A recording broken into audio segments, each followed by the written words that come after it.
In the case of renewal of a bill, when the drawee becomes insolvent, what will be the journal entry in his books? Hello everyone, आज के इस lecture में हम एक ऐसा interesting problem देखने वाले हैं, question number 10 on page number 291.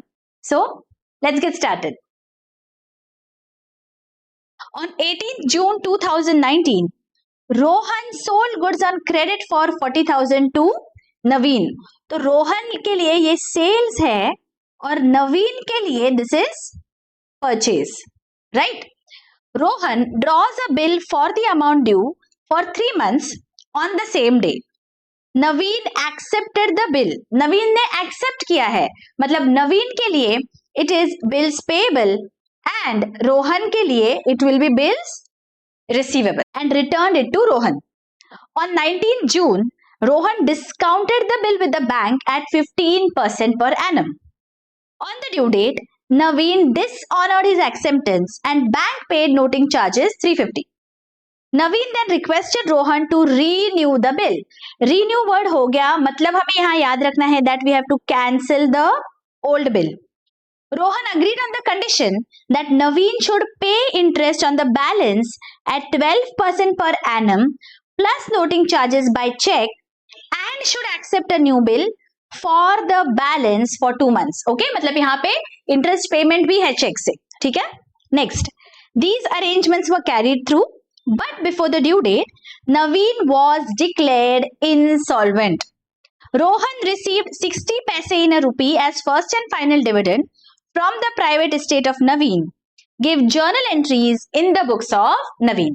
ठीक है, तो अभी यहाँ पे C journal entries in the books of Naveen पूछा है, और नवीन कौन है? He is the drawee. ठीक है, अभी तक जनरली हम ड्रॉवर के बुक्स में जर्नल एंट्रीज पास करते आए हैं. यहाँ पे आपको ड्रॉई के पॉइंट ऑफ व्यू से जर्नल एंट्रीज पास करने हैं. So please put your self in his shoes. Okay, आपको वो चश्मा पहनना है नवीन वाला, and then you have to pass these journal entries. All right, everybody now in Naveen's seat. सबसे पहले क्या हुआ है देखो, Rohan sold goods on credit. Rohan के लिए सेल्स है, नवीन के लिए परचेज है. सो सबसे पहले हमें ये ध्यान रखना है that we are from the point of view of Naveen, तो हमें परचेज की एंट्री पास करनी है. So first entry will be purchases account debit to Rohan 40,000. ठीक है, आगे Rohan draws a bill for the amount due for 3 months on the same day. मतलब 2019 जून 18 को बिल ड्रॉ हुआ है. रोहन ने ड्रॉ किया, एक्सेप्ट नवीन ने किया, तो नवीन के बुक्स में it is bills payable. Okay, और किसके अकाउंट को हम डेबिट करेंगे? रोहन के. तो हमारे बुक्स में एंट्री हो जाएगी Rohan account debit to bills payable 40,000 being acceptance given. यानी कि हम नवीन के बुक्स में है, please remember. Okay, for every entry ask yourself, because generally हम point of view of drawer होता है जब हम एंट्रीज पास करते हैं. Okay, so please be very very careful when you are passing these entries. ठीक है, यहाँ पे आपको नरेशंस भी लिखने हैं. आगे, on 19th June, Rohan discounted the bill with the bank. Now again यहाँ पे 3 पार्टीज हो गए हैं. Okay, one is Rohan, all right, the other party is Naveen. Okay, Naveen के बुक्स में it is bills payable, Rohan के लिए इट इज बिल्स रिसीवेबल, और ये अभी बैंक के पास गया है बिल डिस्काउंट करने के लिए. अब ट्रांजैक्शन किसके बीच हो रहा है? Transaction is happening between bank and Rohan. Please remember, यहाँ पे बैंक और रोहन के बीच में ट्रांजैक्शन हुआ है बिल डिस्काउंट का. तो मुझे बताइए नवीन के बुक्स में एंट्री होगी क्या? नवीन के बुक्स में कोई भी एंट्री नहीं होगी. यहाँ पे कंफ्यूज नहीं होना है, वो चाहे बिल को डिस्काउंट करे या फिर उसे एंडोर्स करे या कुछ भी करे, जब तक Naveen is not there in the picture उसके बुक्स में एंट्री नहीं आती है.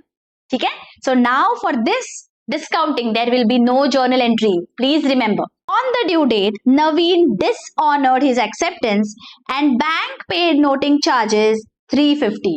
We are in the books of Naveen. Naveen के बुक्स में क्या हो गया? On the due date 3 months की है, तो पहले हमें कैलकुलेट करना पड़ेगा. 18th June 2019, 3 months है, सो 18/9/2019 प्लस 3 ग्रेस डेज मतलब 21/9/2019. Okay, this is the due date. Okay, due date का कैलकुलेशन मैंने बहुत डिटेल में सिखाया है बच्चों। कोई भी अगर डाउट है you can go and check that lecture out. I am giving the link in the I button above. ठीक है, सो 21 सितंबर आपका ड्यू डेट है। इस ड्यू डेट पे क्या हुआ है, 21 सितंबर को बिल हो गया डिसऑनर, मतलब ये जो लाइबिलिटी है it is no more into existence, तो उसे मुझे डेबिट करना होगा और क्रेडिट मैं करूंगी रोहन को, right, because Rohan becomes my creditor again. लेकिन यहाँ पे कुछ नोटिंग चार्जेस भी पे हुए हैं। नोटिंग चार्जेस 350 पे हुए हैं। Noting charges have been paid by the bank here. ठीक है, ये डायग्राम देखो, बैंक लेके आई नवीन के पास, नवीन ने डिसऑनर कर दिया, तो नोटिंग चार्जेस बैंक को पे करने पड़ेंगे।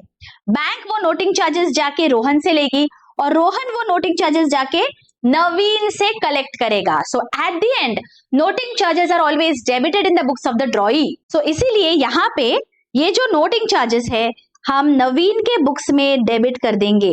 नोटिंग चार्जेस अकाउंट डेबिट 350 और टोटल 40,350 से क्रेडिट किया। Narration being bill dishonoured and noting charges paid. समझ में आया हमने क्या किया? We are from the point of view of drawee, please remember this. Alright, okay, आगे। Rohan agreed on the condition that Naveen should pay interest on the balance at 12% per annum plus noting charges by check. अब देखो इसे हम आधा आधा पढ़ते हैं। पहले तो इंटरेस्ट पे करना है। कितना है इंटरेस्ट? 12% पर एनम।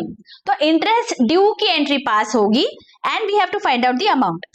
12% ऑफ 40,000 और जो नया बिल है उसका टेन्योर कितना है? 2 months इज द टेन्योर, तो यहां पे हम लिख देते हैं 2/12।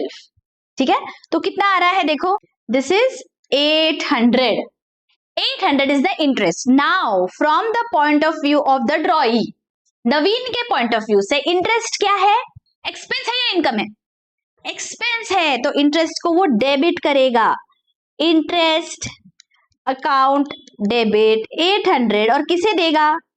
रोहन को। सो टू रोहन 800। प्लीज रिमेंबर हम किसके बुक्स में एंट्री पास कर रहे हैं? Being interest due. अब रोहन क्या बोलता है? इंटरेस्ट और नोटिंग चार्जेस जो है वो देना है थ्रू चेक। सी, बाय चेक।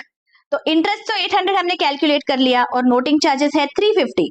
सो 800 प्लस 350 मतलब 1150। इसका पेमेंट करना है रोहन को। रोहन बोल रहा है इतना पैसा मुझे चेक से दे दो। अगर चेक से दिया है तो बैंक को क्रेडिट करना पड़ेगा। सो टू बैंक कर देंगे 1150। और किसे दिया ये पैसा? ये दिया है रोहन को। सो Rohan's account debit to bank being partial payment done या being interest and noting charges paid. Getting it? ये समझ में आ रहा है? देखो हमने पहले क्या किया, पहला जो था वो बिल डिसऑनर हुआ है। ओके, बिल डिसऑनर होने के बाद इंटरेस्ट ड्यू की एंट्री की एंड देन पेमेंट की एंट्री की। बच्चों अगर आपको लेक्चर्स अच्छे लग रहे हैं, अगर एक्सप्लेनेशन अच्छे से समझ रहा है, do hit the like button, do subscribe and do share these lectures with your friends and colleagues. बच्चों, in a classroom setup, I can understand from your expressions that how are you finding the lectures. But in this particular setup, it is difficult for me to understand unless and until you show your appreciation by hitting the like button and by commenting in the comments below. So let the comments pour in and do share these lectures with your friends and colleagues. Thank you so much. अब जो balance बचेगा उसके लिए नया bill draw होगा। How much is the balance? See, 40,350। अब देखो यहाँ पे रोहन के अकाउंट को क्रेडिट हुआ है 40,350 से, फिर वापस क्रेडिट हुआ है 800 से। ओके, प्लस 800 और माइनस जो पेमेंट हुआ है 1,150। 1150। इसका मतलब कितना है बचा? 40,000। This is the balance that is remaining. इसके लिए एक नया बिल ड्रॉ हुआ है और एक्सेप्ट हुआ है। What is the date?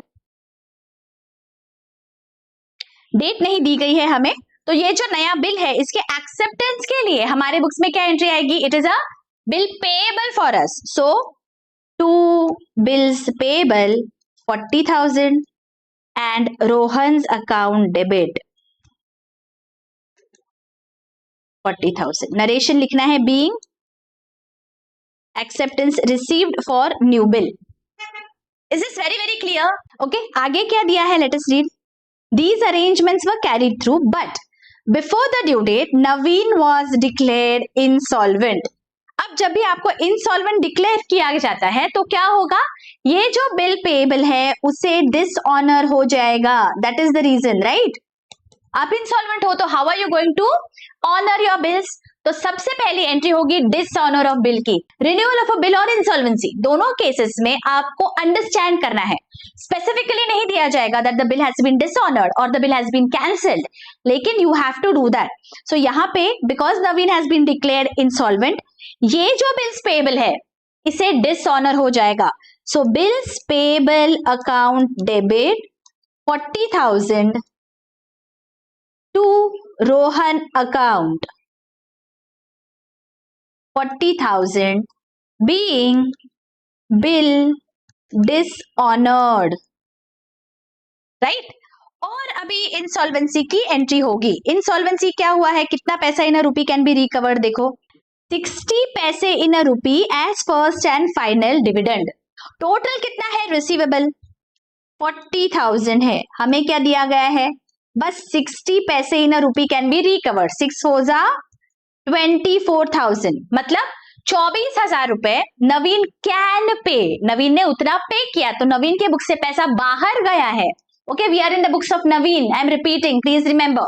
तो नवीन के लिए ये पैसा बाहर गया, इसलिए हम टू बैंक करेंगे 24,000. ये पैसा वो किसे दे रहा है? ये दे रहा है वो रोहन को, राइट?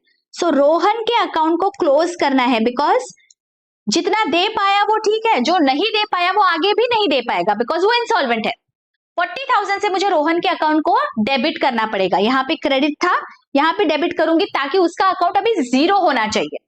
और जो भी बैलेंस है दैट इज 16,000, ये नवीन के लिए क्या है? नवीन को 40,000 देना चाहिए था किसी को, लेकिन उसने सिर्फ 24,000 दिए. तो जो डिफरेंस हो जाता है बिकॉज ऑफ इंसॉल्वेंसी, उसे नवीन के बुक्स में बोला जाता है deficiency. Please remember this word, deficiency. This is the word that is used for bad debts in the books of the ड्रॉई. वो ड्रॉवर के बुक्स में, मतलब रोहन के बुक्स में हम इसे बोलते थे bad debts account debit 16,000 for Rohan. Okay, because Rohan का इतने से नुकसान हो गया, तो अगर मैं रोहन के बुक्स में लिखती तो मैं एंट्री क्या पास करती थी? उसको उतना पैसा मिला तो bank account debit bad debts account debit to Naveen account 40,000. This would have been the entry in the books of Rohan, right? लेकिन अब हम नवीन के बुक्स में है और नवीन को पैसा नहीं देते आ रहा है. So for Naveen this is his deficiency, जिसे हम क्रेडिट करेंगे. Is this very very clear? मैंने आपको दोनों के बुक्स के इफेक्ट यहाँ पे समझाए हैं बच्चों. प्लीज रिमेंबर कि आप किसके बुक्स में हो and then accordingly you have to pass the journal entry.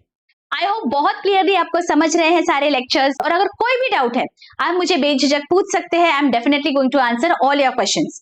मिलती हूँ आपको अगले लेक्चर में. Till then take care, bye bye.